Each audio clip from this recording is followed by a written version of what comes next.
오밤중의 뉴스 함께하고 계십니다. 자, 제가 준비한 첫 번째 주제는요. 방송사법 미룬 일주일 사이에 유일임이 방심위원회를 기습 장악했다. 그리고 그거를 우원식이 사실상 도와줬다. 라는 내용을 준비해 봤습니다. 제가 지난주에 그런 말씀을 드렸던 것 같아요.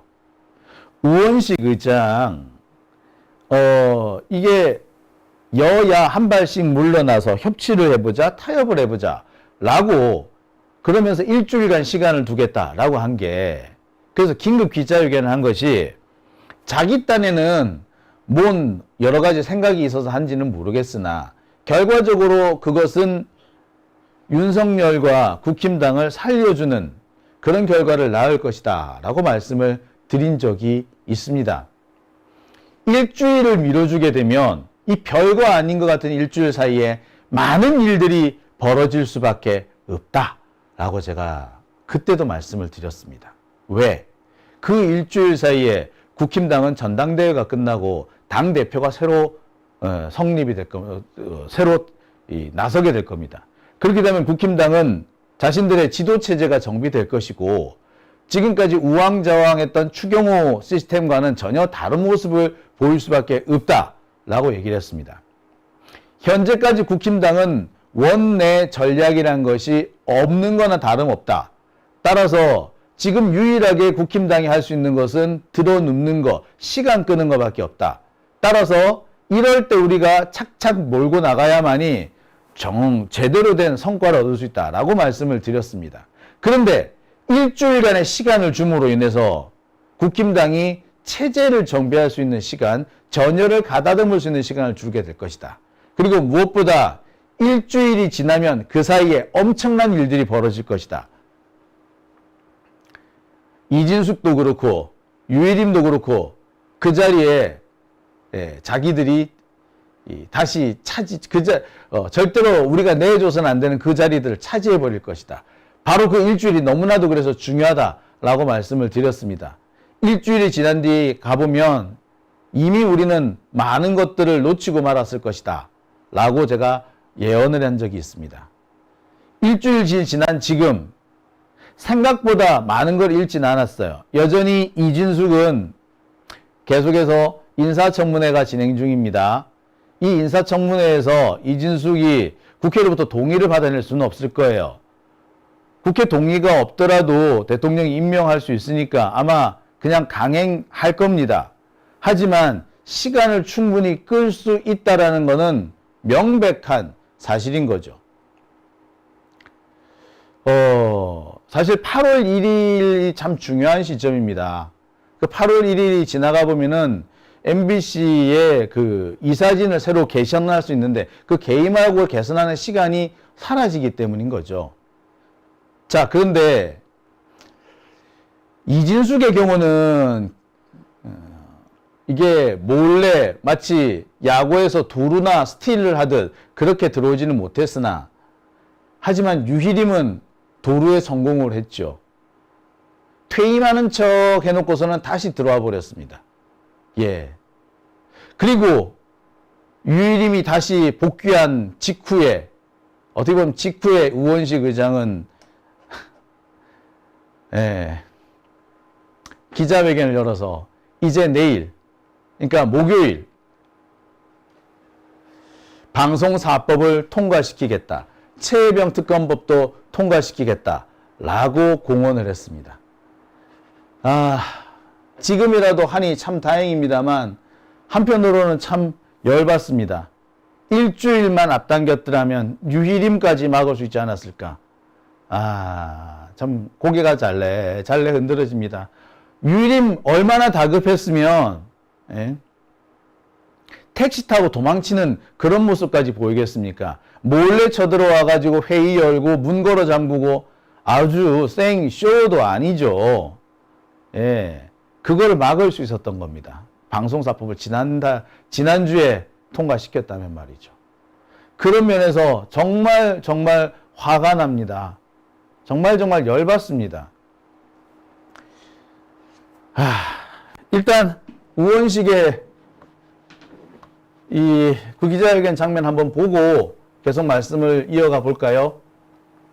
방송사법 입법과 공영방송 경영진 선임을 둘러싼 극한 갈등의 악순환이 다시 되풀이될 상황에 이르렀습니다.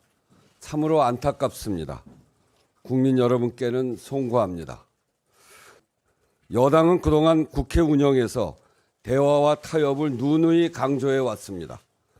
국회의장에게 야당의 입법 강행을 막아야 한다고 요구했고 국회의장실로 찾아와 항의하고 농성하기도 했습니다. 그런데 막상 의장이 고심을 거듭한 끝에 책임을 자처해 대화와 타협을 위한 중재안을 제시하자 거부했습니다. 앞뒤가 맞지 않습니다. 실망스럽기는 정부도 마찬가지입니다. 공영방송 지배구조 개선은 윤석열 정부의 국정과제입니다. 공영방송이사회 구성 및 사장 선임 절차 등 방송관계법 개정 추진 120개 국정과제 중 6번째 과제로 박혀 있습니다. 국회가 바로 그 과제를 논의하고 있는 것입니다. 야당의 안이 마뜩찮으면 정부안을 제시해야 합니다. 그래야 진척이 있고 그것이 국정 책임입니다. 하지만 정부는 국회를 외면했고 거부했습니다. 무엇보다 정부 여당은 국정에 무한 책임이 있습니다. 방통위의 극단적 파행이 1년 넘게 계속되고 있는데 의장의 중재안에 대해 여당은 인사권을 구실로 정부에, 그리고 정부는 여야 합의를 구실로 여당의 책임을 넘겼습니다. 갈등을 방치하고 방조하겠다는 것으로 볼 수밖에 없습니다. 이해하기 어려운 무책임한 태도입니다. 정부 여당은 공영방송 이사진 선임을 중단하고 야당은 입법 강행과 방통위원장 탄핵 소추를 중단하는 것에서부터 시작해보자는 의장의 중재안은 이를 위한 구체적 프로세스입니다. 저는 여전히 이 길 말고는 다른 방안이 없다고 판단합니다. 그러나 마주치지 않는 손뼉을 마냥 기다릴 수는 없습니다. 현재로서는 방송법에서 시작하는 대화와 타협의 길은 막혔습니다. 야당이 중재안을 수용한 지금 빗장은 정부 여당이 열 수 있습니다. 그러나 상황의 변화가 없다면 의장은 본회의에 부의된 법안에 대해서 내일부터 순차적으로 처리해 나갈 수밖에 없습니다. 국회의장은 22대 국회를 구성한 민심을 반영한 국회를 만들 의무가 있고 앞으로도 가능한 여야 합의로 그 길을 찾아가기 위해 최선을 다할 것입니다.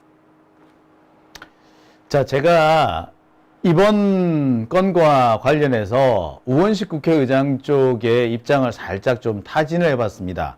도대체 무슨 생각으로 그렇게 하신 겁니까? 라고 말이죠. 그런데 나름 그쪽에서도 할 말은 있기는 있는 모양이더군요.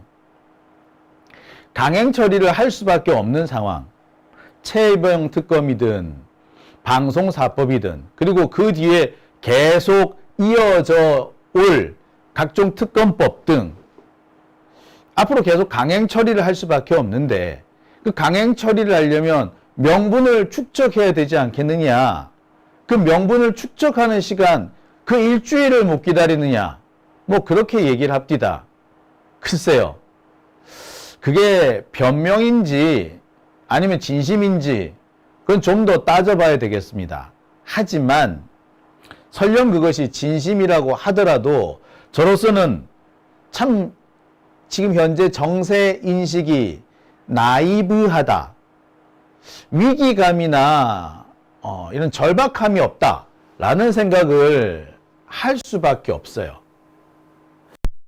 지금 그 정도로 명분 쌓기를 해야 할 정도로 지금 여유가 만만한 그런 때인가요? 명분 쌓기를 해야 될 정도로 시간이 남아도나요? 아닙니다. 어떻게 보자면 시간 싸움이 될 가능성이 더 높은 시기 아닌가요? 제가 수박이 제일 문제가 되는 것은 어떤 경우라고 말씀을 드렸던가요? 예. 미로 조지기 때문에 수박은 나쁘다라고 얘기를 합니다. 미수박들이 절대 개혁에 반대한다는 말 안 해요. 아, 지금 잠시 좀 미뤄두자. 아우, 이보다 더 상황이 좋아지면 언제든지 할 거야. 라는 식으로 미뤄놓고는 그 미룬 시기가 영영 돌아오지 않는다는 게 제일 큰 문제죠. 언론개혁법만 해도 그렇습니다. 원래는 지난 21대 총선 하기 직전에 그리고 대선 전에 처리를 하려고 했었어요. 그랬는데 선거에 지지 않기 위해서 미루자, 선거 이후로 미루자 하다가 결국 지금까지 와버렸습니다. 이미 4년 전, 5년 전에 통과되었을 법이 아직까지 통과되지 않고 결국 아무것도 하지 못한 결과를 낳아버렸던 겁니다. 이게 그래서 미루면 안 된다. 미뤄줘진다라는 얘기를 했던 거예요. 그런 측면에서 보자면 우원식 국회의장이 일주일 동안 미룬 이 시간은 상당히 엄청난 그런 악영향을 미칠 수밖에 없습니다. 그 악영향의 대표적인 것이 유희림이죠. 유희림은요, 원래 지난 월요일 날 임기가 끝났어요. 끝나서 사라졌습니다. 퇴임식도 제대로 안 하고 총총히 사라졌다고 하죠. 그래서 방송위원들은 이제 살았다! 야, 이제 끝났다! 라고 했었습니다. 그런데 하루 만에 바로 그 다음날 윤석열의 지명을 받아서 다시 방심위로 복귀를 했죠. 그리고는 곧바로 자기가 다시 위원장이 됩니다. 위원장이 되는 과정에 새로 윤석열이 지명한 3명의 방심위원이 그대로 끼어 있죠. 그 중에 2사람이 누굽니까? 한 사람은 강경 PD라는 검사였고요. 한 사람은 김머식인가 하는 PD입니다. 그 김머식인가 하는 PD는 이승만 다큐멘터리를 만들었던 사람이라고 해요. 이승만바와 검바 그리고 김건희바 이 3명이서 자기들끼리 또 뭐 위원장 뽑고 뭐하고 다 해쳐먹은 겁니다. 일주일 만에 이런 일이 벌어진 거예요. 만약에 그 사이에 우리 방송사법이 제대로 통과됐다면 이런 일이 벌어졌을까요? 몰라요. 이번에 방심위법이 직접적인 개정 대상이 아니었기 때문에 뭐 또 다른 결과가 나왔을란지도 모르겠습니다. 하지만 직접적인 영향을 못 미쳤다 하더라도 기세라는 게 있거든요. 몰고 가는 기세가 있으면 상대방이 주춤하기 마련입니다. 주춤하는 일주일 동안에 우리가 주춤하면 저쪽이 멈추는 게 아니라 우리가 주춤하고 멈추는 그 순간에 저들은 우리가 가져가야 할 몫을 빼앗아 가는 겁니다. 저게 적폐들의 모습이에요. 우리가 주춤하는 순간 우리가 멈추면 저들도 멈추겠지? 아니에요. 우리가 멈추면은 저들은 우리 것이 될 것까지 뺏어가게 됩니다. 우리가 45선에서 멈추면 저들도 45선에서 멈출 줄 알았죠? 아니요. 그들은 55까지 밀고 들어오는 겁니다. 대표적인 사례가 이번에 유일임인 거죠. 멈추지 알았는데 안 멈추잖아. 몰라요. 우원식 의장은 이런 윤석열의 모습을 우리가 명분으로 삼으면 된다. 명분으로 삼겠다라는 생각으로 그랬다라고 할지도 모르겠습니다. 하지만 명분으로 삼기에는 우리가 너무 많은 것을 잃었죠. 자, 유일임 어떤 짓을 했는지 한번 볼까요? 자, 유일임은요, 후다닥 방심위원장으로 선출이 되고 난 다음에 곧바로 도망을 칩니다. 급하게 소식을 듣고 최민희 과방위원장이 쫓아가니까 택시를 타고 도망을 가려고 합니다. 그러면서 이 얘기하고 싶지 않습니다. 라고 도망을 가요. 무슨 일 했는지 얘기해라! 라고 하니까 전체 회의 열어서 위원장을 호선했다. 문을 왜 걸어 잠궜느냐? 방해를 받을 것 같아서 그랬다. 너무나도 뻔뻔스럽지 않습니까? 이렇게 불법적인 일을 하면서, 아니, 당연히 방해가 있지. 당연히 제지를 받는 거 아닙니까? 그러니까 지들도 자신들이 불법적이고 도둑질을 했다는 거, 시민들의 권리, 언론의 자유를 도둑질하고 있다는 거 너무나도 잘 아는 거잖아요. 자, 바로 이겁니다. 우리가 멈추는 순간 저들은 우리 것을 뺏어가고 도둑질해 간다는 게 되게 드러난 거고요. 유림 같은 자는 그런 짓을 하라고 그 자리에 앉혀놓은 사람입니다. 결국에 우원식 의장은 도둑한테 문을 열어준 거 결과가 되는 거죠. 아, 그러니 열 안 받겠습니까? 게다가 방심위원으로 뽑힌 사람, 유일임 말고 방심위원으로 뽑힌 사람들 몇 면을 한번 볼까요? 참 기가 막히는 사람들이에요. 강경필, 그 다음에 누굽니까? 김정수라는 사람이에요. 강경필, 김정수, 누구라고요? 예, 강경필이라는 사람은 검사예요. 좀 오래된 검사입니다. 제가 기억하기로 근 10년 전에 검찰직에서 퇴임한 사람으로 기억을 하거든요. 이 사람이 이번에 다시 돌아온 겁니다. 나이대로 보자면 윤석열과 비슷할 겁니다. 사고방식 윤석열의 판박이 같은 사람입니다. 이런 자가 방심위원회에 위촉이 된 겁니다. 앞으로 유일임과 강경필 짝짝꿍이 돼가지고요. 방심위를 희한하게 몰고 갈 겁니다. 앞으로 정말 감히 상상하지도 못했던 일들이 벌어질 거예요. 그러고도 남을 인간들이 유일임, 강경필입니다. 김정순과 하는 사람도 마찬가지예요. KBS PD라죠. 시사, 경제, 역사, 다큐멘터리 말을 좋게 했을 뿐이지 이 사람 예, 이승만 다큐 만들었던 사람이에요. 아니, 저는 정말로 이해가 안 가는 것이 어떻게 보수라는 사람들이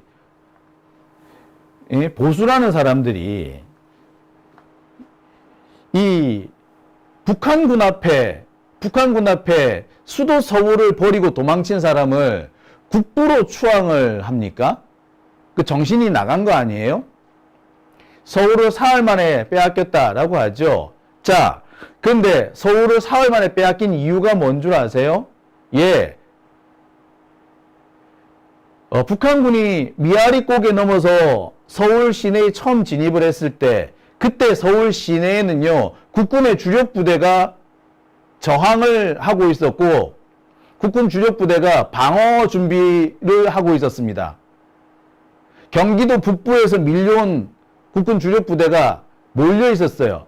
지금 추정하기로는 5만에서 7만 정도가 서울 시내로 집결해 있었다고 합니다. 그런데 대통령이란 자가 갑자기 한강을 넘어서 도망을 치죠. 그래, 한강만 넘어갔으면 또 몰라. 그럴 수도 있어. 어디까지 간 줄 아세요? 예, 저기 호남까지 내려갑니다.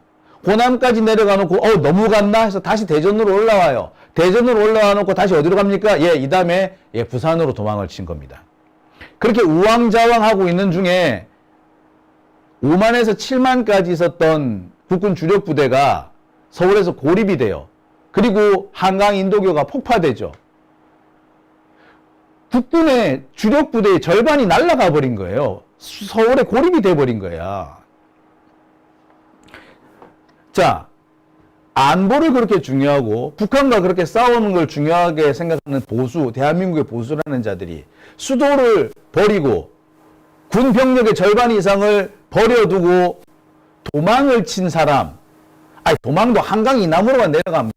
한 수원쯤 내려가 있던가, 한 관악산 정도 있던가, 그랬으면은 그래 그럴 수도 있다라고 하겠지.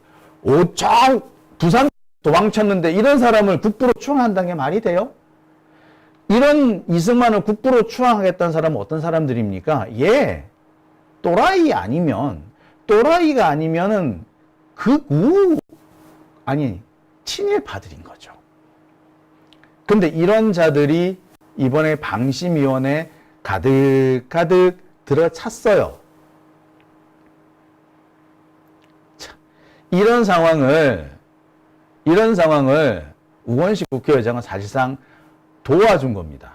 이런 걸 보고 우리는 방조범이라고 얘기를 하죠.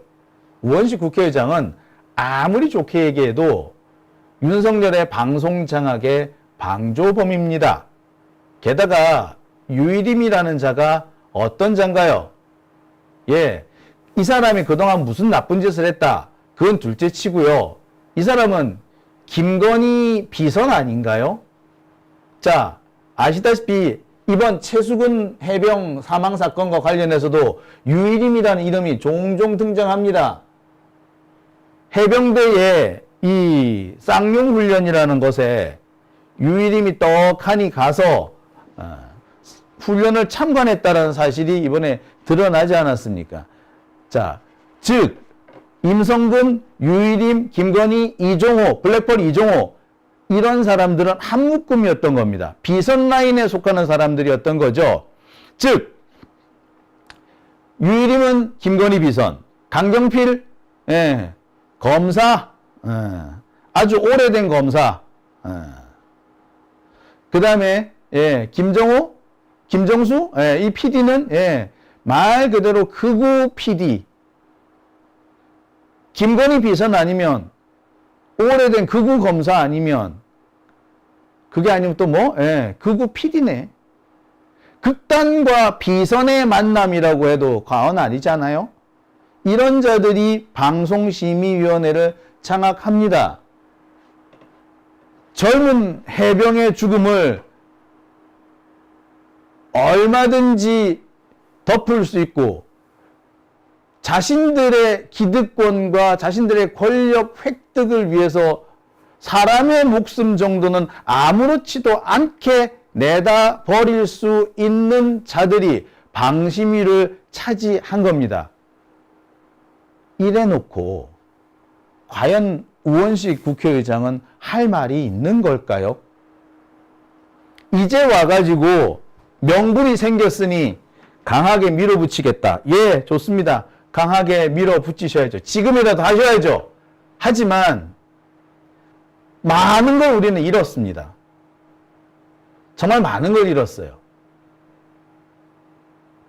늘 제가 말씀드립니다만 국힘당이 노리는 건 이겁니다. 우리가 주춤거리는 그 순간을 노리는 거죠.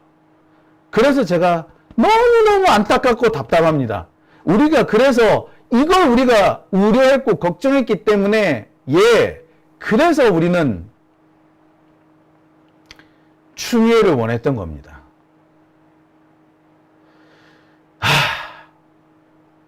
참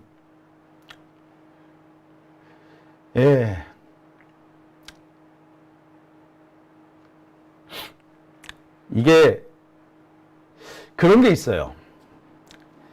제가 고등학교, 대학 다니고 할 무렵에 정치권을 장악했던 사람들은 4.19 세대 혹은 63 세대라는 사람들이었습니다. 4.19 때 데모함 해봤다. 63 때 돌멩이 한번 던져봤다. 라는 사람들이죠. 이명박 같은 경우는 유명한 63 세대죠. 63 세대가 뭡니까? 한일 국교 정상화 여기에 반대했던 사람들입니다. 그러니까 따지고 보면 이명박도 운동권이었다라는 거지. 뭐 어쨌거나. 그런데 그들이 4.19 세대와 63 세대가 어떻게 변질돼 가는지를 우리가 전 너무나도 뼈아프게 보았습니다. 그런데 386들은 안 그러기를 바랬죠. 근데 386 역시 똑같이 변질돼 가는 모습을 보면서 안 되겠구나. 많은 거를 오래 누리면 저렇게 변하는구나. 그런 생각을 하게 됩니다. 본인은 변했다고 생각하지 않을 수도 있습니다. 합리적이 됐다. 이제는 길을 찾아갈 줄 안다. 뭐 이렇게 생각할지 몰라요. 아니요. 그게 변한 겁니다. 참 그런 면에서 우리가 이렇게 개혁이 힘든 거는 기득권들이 저항하기 때문이기도 하지만 한편 우리 내부에서 자꾸 기득권 쪽으로 넘어가는 자들이 있기 때문, 변하는 사람들이 있기 때문이 아닐까 그런 생각도 해보게 되네요. 자, 오밤중의 뉴스 함께하고 계신 지금 시각 12시 1분 지나고 있습니다.